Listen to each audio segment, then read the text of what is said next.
Jeff Lotz. I teach physics here at Metro State, and I also work with faculty on effective use of technology in the classroom and teaching in general. And I want to talk today a little bit about a technique called just-in-time teaching. We only have 25 minutes, so it'll be short, but hopefully sweet. Broadly speaking, I enjoy conferences like this quite a bit, and general teaching conferences, but I think it's very easy from just about any perspective to come away from these events feeling relatively bombarded. There's lots of ideas out there about what you really ought to be doing in your classes, and so the strategy that I have come to be comfortable with in dealing with that is what I would call being a scholarly teacher. And in a nutshell, that means two things to me. It means that the same kind of rigor that we probably each have about our academic disciplines, we should be applying that kind of rigor to the discipline that we all share. We all share a discipline of teaching. And so we ought to be treating our teaching profession with just as much seriousness as if we were doing psychological research, or in my case, physics experiments, or anything like that. And so what that means is that I should be choosing teaching methods that are strongly informed by the best available evidence. And that's the filter that I can use when I start to feel bombarded. I can filter things by, so this is a brand new idea. It's been piloted once by one person. And if I want to get in on that, and it sounds really exciting to me, great, go for it. I could maybe be part of the frontline folks who test that. Or I can say, I think I'm going to wait for the third generation of that idea, like I wait for the third generation of the iPhone or whatever it is, right? That I want to wait until the first users have gotten the kinks out and discovered whether it works or not. Or I can go, this one's been around for like 10 years and 50 people have studied it and came up with really impressive results. I'm going to do that, right? That's the kind of filter that I think you can bring to this with this idea of scholarly teaching. And the analogy that I like to use is a medical one. I've asked lots of faculty basically this question of, describe to me where your teaching methods and attitudes come from. And usually the most common response is a mixture of, I teach in imitation of the best teachers I had. That's very common. Or I pepper that with occasional things that I pick up at one-off events like this, right? And I think that's a very common way to come at the idea of teaching, and that usually reflects a lot of passion. So somebody who's willing to come to these events and try new things, they care about this process. But if I were going to go to my doctor and say, I just got diagnosed with diabetes, where do your ideas about treating diabetes come from? If they said, well, I try to imitate the best diabetes treatment from 30 years ago when I was first diagnosed with it, and then every now and then I hear kind of a cool presentation and I think about incorporating that, I think I'd leave. I don't think that's how medicine ought to work. I don't want my doctor to be the one doing the randomized controlled trials, but I want him to know the results. I want them to know what the best, most effective, least expensive, most time efficient. I want them to know all the well-studied things about ways to treat a given medical condition. That's the kind of thing I want from a doctor. And that's what I want to give to my students is, we're going to do this, not because it fits with my attitudes, not because I saw it 30 years ago, but because the evidence points to this as being one of many highly effective methods of teaching. And it happens to fit well with the topic and my style, but the primary thing is it's evidence-based. It's one of the best. So that's where I'm coming to this from. In the 20 minutes we have left, I want to talk a little bit about why we would change what we do, talk a little bit about the basics of this technique, show you a brief mock example, talk a little bit about the evidence behind this technique, and try and summarize before we're out of time. So let me ask you a question. I gave you all a clicker, hopefully. So here's the question for you. If you didn't get one, there's a couple over here. Anybody else need one? Yep. You'll have to push the power button, which is at the bottom. Once you have a little blue light, then you can just pick a choice. And here's the question. In your teaching, do you have a method for holding students accountable for preparing for class? And you only get 5 choices, so hopefully something, you can go in other if nothing else.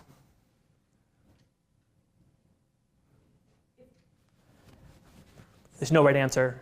No. This is maybe perhaps the dumbest question you get. If I click this twice, will it answer it twice? It only keeps your most recent one. That's right. So the count that you can see up there is the number of people, not the number of punches. But we use these in our faculty senate. I did meet someone in the senate who said you can weight the vote by just hitting A over and over. I'm like, no, that is not how it works. You cannot screw the senate system by doing that. Okay. All right, so let's look at what this particular group of eclectic folk has to say on this. Here's your results. So your results, we have paper methods being dominant. Somebody's willing to admit that they just threaten or plead. Other methods are very common. Someone uses just-in-time teaching in here already.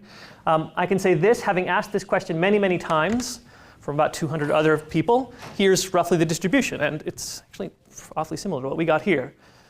Paper methods are about 50%. Stern threats, playful pleading, about 20%. Digital methods are increasing. Some other there's lots of other things that I clearly haven't accounted for in here. So let's talk a little bit about the motivation for this technique. It's getting to be 25 years ago now, there was what we in physics like to call the physics education revolution. There was a shift in how physicists thought about teaching, and it was catalyzed by the advent of this test called a force concept inventory, the FCI. What this test does, it's a 30-question multiple choice test, and we have pretty good data that it does a good job of measuring whether you have a Newtonian view of how motion works, or whether you are still with an intuitive view of how motion works, which matches pretty closely to what Aristotle would have said. You can call it intuitive or Aristotelian or whatever you'd like. But and it's a cool test. It's neat. We don't have time to talk about that. But the point of the test, what's cool about it is it's intended to be given as a pre-test and a post-test. And the goal is to try and tease out how much difference has this course made in how students think about motion. So you give it before an intro physics course and you give it after an intro physics course. And there is no intro physics course basically on the planet that doesn't cover these topics. This is a narrow chunk of topics from a typical physics course. And you look to see what kind of improvement there was. So we pick up the story of a guy named Eric Mazur. He taught physics at Harvard. At this time, he was, I think, recently tenured. He had the highest student ratings in the department. He got rave reviews from his students. He'd won a teaching award. Clearly, as far as teaching goes, all signs were great, doing great, keep going. He sees this test comes out and he's like, well, I'm going to give it to my students. So here's the pre-test for his fall 1990 Harvard intro physics students. And there's no question this is Harvard. My students don't do this well in the post-test, but that's okay. It's not a contest. Then he taught his class, award-winning class. And here's the post-test. We can overlap those. So pre-test in pink, post-test in orange, overlap in gray. And okay, it's shifted the correct direction. It'd be very strange to see it shift downward. That would be weird. But this doesn't look fantastically impressive, and we can quantify that this way. We can take this whole graph, and we can make it into a point. We can say this. On average, the initial score of the class was about a 70%. And on average, the change in score was about 10. So we went from a 70 average to an 80 average. Does that make sense? Okay. On this graph, if you can get your dot on this line, anywhere on this line, then you are the perfect teacher, because you have taught them everything they didn't know when they walked in the door, right? Okay, so up here you're cheating. Here you're just perfect, which is clearly also cheating. But this is an interesting way to understand how much improvement, right? So of the 30% that he could have taught them, they gained about 10. Okay. This same test is given as a pre and a post test to colleges and universities and in high schools, public, private, all kinds of institutions. And the data looks like this. This comes from a paper published in '98. These are all for what we would call traditional lecture classrooms. And they're all pretty bad, I guess would be one way to put it. You can fit these to a line, which looks like this. And the slope indicates essentially, right, this is 100%. This is perfect learning. So this line represents learning. The students learned on average about 23% of what they didn't know when they came in the door. No one's going to brag about that number. In fact, the conclusion from the paper itself was all traditional physics lectures are similarly ineffective at teaching these particular concepts. We're using these concepts as a proxy for learning as a whole, and with good reason. So Mazur was aware of some of this data and clearly thought that as an award-winning teacher at Harvard, he wouldn't land on that same line, but he did. And so he tossed what he was doing and started inventing new things. And this is really around the same time when lots of other professors were doing the same thing. The difference was they started to treat physics education as a research subject, a scientific research subject. If you go to CU Boulder right now, you will see a solid state physics and a hyperfast optics physics and a nuclear physics and a physics education research group, where the people there, their field of academic study is how best to teach physics from an empirical perspective. So this isn't working, let's try this. And I don't mean try this as in, let's give it a shot and then say, wow, that felt good. Let's do it and collect empirical data on it and see if it really was more effective than other things. And toss the things that don't work. And if it does work, well, let's pick it apart. Which part of it's the important part? Can you get rid of this without affecting the learning? Can you get rid of that? Can you add this, right? They started to really treat it that way.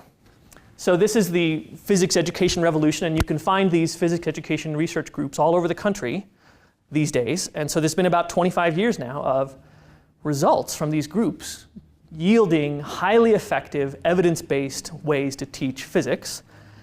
And whether you agree or not, I don't think physics is a special snowflake, is the term I like to use. We're teaching human beings, you're teaching human beings.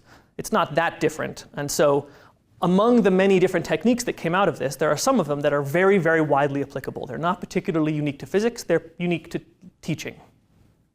So that's where this technique comes from. That's the motivation for where this technique originated. And that's why I feel like bringing it to you, of which, to my knowledge, no one is teaching physics, right? So this isn't about physics teaching, this is about teaching in general. Okay, so let's talk a little bit about just-in-time teaching itself. I think of it as having two halves. It consists of these online pre-class assignments that are called warm-ups for very good reason that we'll come back to. And the first half of the process involves the students. The students go online, they answer conceptual questions about the topic that's coming up. This is not post-class work, this is pre-class work. They answer in sentences, in prose. And hopefully, one of the important parts is you have to get them to understand that this is going to be graded on thoughtful effort, not on correctness. The longer I've done this and the more conversations I've had with other faculty about this, the more I come to value this idea immensely. Grading on thoughtful effort shifts students from what's sometimes talked about in literature as an answer-getting strategy to a sense-making strategy. And our students are very, very good at answer-getting.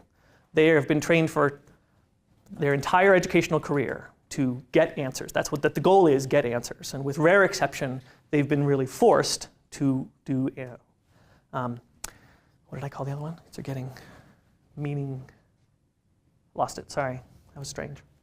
So we're shifting from answer getting to connecting and making meaning out of things. It also means that I can write bad questions, right? If I write a question that's broken, can't answer it, or there's 15 different answers and they're all very different, or whatever. No one gets hurt, no one loses any points. And when I come to class the next day and I say, boy, that second question I asked you, that was a really horrible question. Well, 10% of the students go, yes, I thought so, yes, right? And 90% of the students go, it was? Wait, what? Right? It was a bad, he just said it was a bad question, right? It wakes them up and it's, anyways. So it's good things can happen there.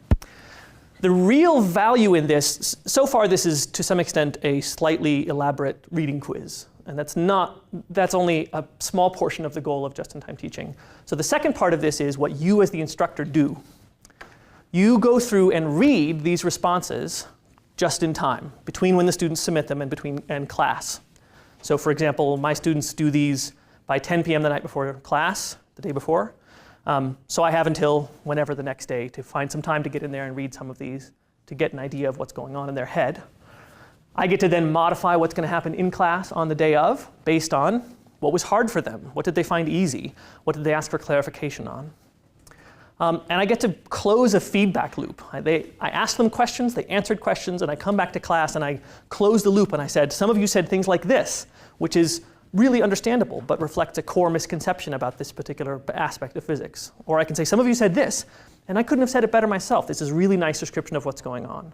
Right? I get to bring back their responses and close the loop with them. This is assuming that you're on a flipped classroom where they're already reading information in advance. Yeah, this assumes that you have anything you want them to do before class, which the few people that I've met who don't explicitly assign their students to do something outside of class, my impression is that they used to, but they got tired of asking and not having it delivered, right? I really have met very few instructors who wouldn't like their students to do something before coming to class. And if I were sitting down with someone who had that attitude, I'd say, I think you'll find that there's lots of things you could ask them to do that would enhance what happens in class dramatically. So that's where this is coming from. So it's certainly on the spectrum of flipping, I would say, but it's not entirely, I'm not sure I would throw that on here exactly, but it's a way of making the pre-class work that students might do more enforceable and far, far more effective for you and them. Yeah? I really like this idea for accessibility. That's what I do for a job, and I think a lot of students would benefit from this that deals with accessibility issues, and they can kind of work on this and feel prepped and be ready for class with. I have a lot of students that have a hard time when they walk into class and then a professor hands something to them and they can't access it due to some Sure. sort of processing issue or vision issue, and so then they're left out of that classroom discussion. So this helps gain access. So I really like this concept. And I mean, the thing that I identify in that idea, in the universal design ideas, is that the idea that we're going to hand any student something and say, read this in the next 5 minutes and then have a productive discussion for half an hour is a little bit ridiculous. You can't assimilate and apply information that quickly. If you want students to really incorporate it and be able to discuss it effectively, 5 minutes is not enough. 10 minutes is not enough. If you can get them to read it and then sleep, that's incredibly powerful. Not like in class. Read them the night before and then sleep like they would normally. I have gotten people to read it and then sleep, but that wasn't my goal at the time. But so that I think that that's one of those places where this student, because of their learning disability or something else, explicitly can't handle that. But I think we are mistaken if we think that normal students can. Right. Yeah, so I'm with you. So what this is really doing is this could work for both a traditional flipped classroom or a regular one. What you're really doing is just taking a sense, no different than a quiz at the beginning of class, but giving you a little bit more time to find out where they're at. Yeah, and so the key differences between this and giving them a quiz at the beginning of class, the biggest one is what I get to do with the information. And when I bring the information back to class, I demonstrate that I've read their work and that I'm bringing some of their words back to class. I'm demonstrating that I care that they did that work and it's not busy work. And that shifts their attitudes about this assignment in an enormous way. Also, if you're going to give a reading quiz at the start of class, you are forced to grade them on accuracy and correctness. That's the only way you can work. And that, again, shifts what they're doing, right? So being able to do something like this where you grade them on thoughtful effort creates a very different dynamic. It actually takes students weeks, 2 or 3 weeks, before they really start to I can actually see a shift in their responses. They start to really know that it's okay for them to not know the answer, and they don't have to try and BS their way through it or something. They can say, I think you want me to use this idea, but I have no idea what to do with this symbol here. I can't make any sense out of that. Right? And that's a totally thoughtful response. They get full credit for it. And I bring it back to class and I put it up on the screen. And I'm sure that there's 10 people in the room that are going, oh, yes, that's me too, right? So it's just super valuable. What I get to do with it is really valuable. And that's where I see this as very different than just straight up reading quizzes of some kind. Let me ask you another question. If you consider a typical day in your class, what fraction of students did their prep work before coming to class? So remember, you may have to turn it on, make sure there's a light, and then push a button. Oh my goodness, there's 5 minutes left. Okay. I'm used to doing this in more like an hour. Clearly, I have that in my head somewhere. Okay, here's what you all said. Okay, that's a very pretty shape. Previous responses to this have come in like that. It's fairly similar to what you all said. There's very well documented data that puts this in at about 30%. Not reading the textbook is the dominant norm in college higher education. No question. That's what I did when I was a student. I didn't read the book. this represents, as far as I'm concerned, huge low-hanging fruit. There's a ton of learning that we are leaving on the table because we can't get our students to do their work before they come to class, which means they are trying to learn it all and apply it all and grapple with it all in this very short amount of time, rather than, I'm going to learn the definition now, and then I'm going to let that settle in, so that tomorrow when I go to class, at the very least, I don't have to spend any cognitive load on just remembering the definition of this term when I'm asked to apply it. And so this is what this is aimed at. And let me see here. So I'm performing a little triage, pardon me for a moment. So I certainly, if anyone's curious about things, I'd be more than happy to talk more about it. Let me offer some slices of data. So here's a sort of summary of the idea. I'm asking the students to have a different role. They need to actively prepare for class. They should then be actively engaged during class time. In fact, one of the effects that we see in student response is that they feel significantly more engaged during class by doing something that is essentially an out-of-class activity, which I think is really powerful. They also get the constant opportunity to compare their progress to their classmates. When I come to class and I say, about half of you answered like this, or I can say 90% of you nailed this, I don't think we need to spend much time on it. Right? They get these opportunities for formative assessment, essentially. But it's also a different instructor role. I get to walk into a room knowing what the people in the room think, at least a little teeny bit. I know a little bit of what's already in the room. I get to teach this group of students, not a group of students, if that makes sense. It's something I didn't get to do today. I have no idea what you all know about this topic, right? And wouldn't it have been cool if I'd gotten to ask you, what do you think about student preparation and how do you do it before I walked in today? That would have changed my experience and yours dramatically. Response rates are pretty consistent. This comes from one of my classes from a year ago. So I tend to get response rates in the 70 to 80%. This class is a little high. This is a class full of pre-med students, so they're very diligent. But this is not, the average is not wildly out of proportion. 70% is a typical average. So if we went back to your data that you showed me a moment ago, I think your average is at the 30-ish, 20-ish mark. And so if we can take all your classes and shift from 30% of students doing their prep work to 70% of the students doing their prep work, that's huge. I think that's huge. Let me see here.